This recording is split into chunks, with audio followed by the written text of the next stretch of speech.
So when you're going to listen to your gut is whispering for a reason. So are you listening? Welcome to the Overthinking Outthink podcast. This is the podcast where introverts who think deeply, feel intensely, and are ready to succeed on their own terms.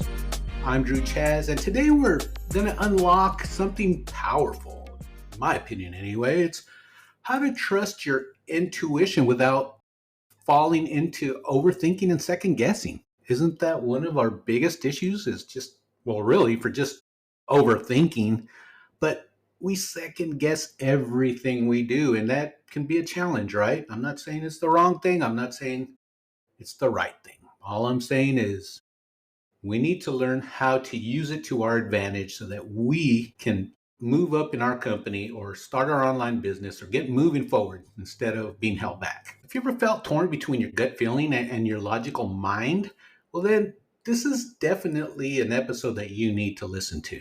And by the end of this episode, you're going to know how to recognize the difference between fear based overthinking and true intuition. And we're going to build simple habits to connect with and trust your inner voice. And then to make clear, confident decisions without second guessing yourself, and to embrace quiet intuition as a superpower and not a liability. If you're feeling overlooked at work just because you're not the loudest in the room, grab my free 10-day quiet visibility plan cheat sheet and learn the simple steps to get noticed without faking extroversion or draining your energy. This cheat sheet is going to give you actionable, introvert friendly strategies to build quiet confidence and to finally get seen and noticed. So download it now and start making your mark quietly but powerfully. Look for the link in your show notes. I understand that we overthink every decision, and it's really a pain, right? And it leads to paralysis and missed opportunities. And we're feeling frustrated about it and disconnected from our own instincts. So we're going to learn how to tune into your body signals instead of dismissing them, and to build a practice of quick check-ins and bypass analysis paralysis. And then we're going to shift from reactive decision making to confident, intuitive choices. And I'm telling you what, you are going to gain trust in your inner voice, and even if it's in noisy environments. And then you're going to have confidence in your decision making without making external validation. And the ability to move forward without regret and knowing that you are aligned with yourself. So why in the world do we live in our heads? It's not a bad thing. I'm okay with it because we analyze, we question, and we dissect every option, right?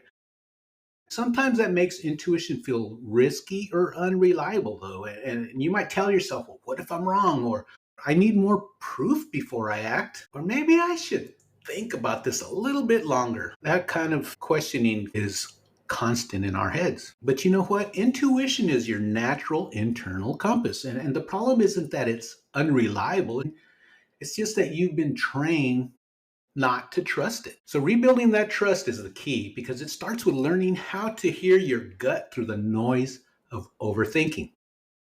I've got 5 steps that I'm going to teach you to connect with your intuition without overthinking. Step 1 is simply to notice your body signals. Intuition often shows up as a physical sensation, just like a tight chest or a gut feeling, or even a sudden calmness. But pay attention to where you feel it. Step 2 is you're going to practice check-ins and quick check-ins. And when you're faced with a decision, you're going to ask yourself, well, what's my first instinct? So don't overthink, just listen. And this helps strengthen your intuitive reflex. Sometimes we just have to turn it off and listen. As hard as that may seem, we've got to learn the technique of doing that. And step 3 is to journal your hunches. Keep a log of intuitive feelings that you followed or ignored, for that fact. And over time, you're going to see patterns and build that trust in your gut. Step 4 is to create space for quiet reflection. Look, we as introverts recharge in solitude, and we use this time to listen inward. So walk or meditate or sit with a notebook and hear your inner guidance. Step 5 is to start small and to build up. Test your intuition with low stake decisions like what to eat or which project to start with, and each success builds confidence in your inner voice. So let's recap that 5-step plan to connect with your intuition. Step 1 is to notice your body signals. Step 2 is to practice quick check ins. Step 3 is to journal your hunches. And step 4, create the space for reflection. Step 5 is to start small and to build up. So I'm going to challenge you. If those 5 things seem overwhelming, at least just take 3 of those things and work them into a real decision this week. And then observe how it feels. Well, guess what? You made it to the end. Way to go. So if this episode helped you reconnect with your intuition, just share it with another introvert who needs a reminder of their inner wisdom. And please just leave a review. I prefer a 5-star review or a great review, but you know what? Just leave a review, period. And make sure you subscribe to my podcast because this is designed to help other introverts like myself and like you to be able to understand the powers that you possess as an introvert so that you could use them to your advantage to not only get ahead, but to get those promotions and raises that you really deserve and you've been bypassed for. I know how to do it. I learned the hard way and I figured it out, and I want to show you, all of you guys, the steps that I took to be able to make it up to corporate ladder. So hey, remember, your analytical mind isn't holding you back. It's your greatest strength when you know how to use it. So until next time, keep thinking strongly and deeply and moving forward, and most of all, you be you. This is Drew Chaz, and you've been listening to Overthinking to Outthink.